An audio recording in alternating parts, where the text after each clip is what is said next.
Do you ever find yourself wondering if our leaders understand what life is really like for you and I? Do you wonder if the politicians or church leaders have a real grasp on how difficult life can be?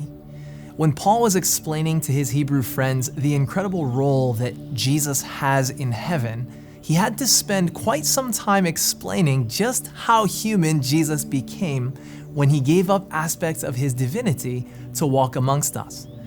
Like us, Jesus had to learn. When Jesus became human, he had to shed or lay aside certain aspects of his divinity, like his omniscience, completely in its entirety. He didn't know calculus when he was a baby in the crib. He had to start from scratch. Jesus went from knowing everything and having nothing to learn to becoming one who knew nothing and had everything to learn. Everything. Obedience, suffering, the experience of learning itself was all new to him. In Bible times, priests cut themselves off from the ways of the world, and they separated themselves so that they could draw especially close to God and lead others closer to God as well. But when we consider the high priestly ministry of Jesus, we see that he came down to this world to get as close to us as he could. Jesus could have simply appeared on the earth, died, and have been resurrected immediately, and salvation would have been accomplished. But instead, Christ chose to become one of us. He came not just to die for us, but to live for us.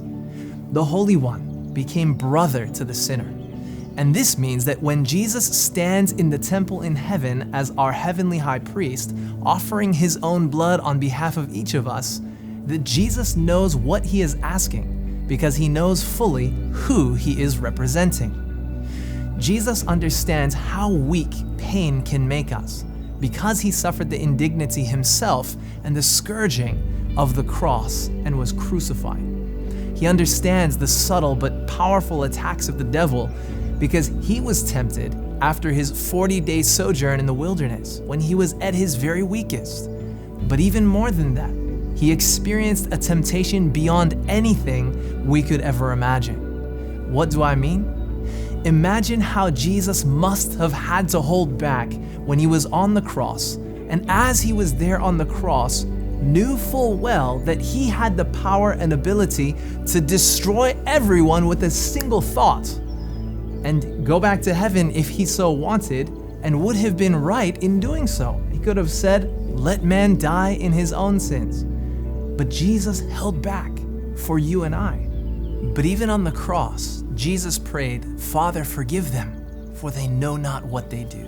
He prayed for his persecutors. Friends, the high priest who lives for us and serves in heaven's sanctuary above for us today, he is no disconnected high priest. He's not an out-of-touch leader. He's a loving and compassionate high priest who can sympathize with every weakness that we have.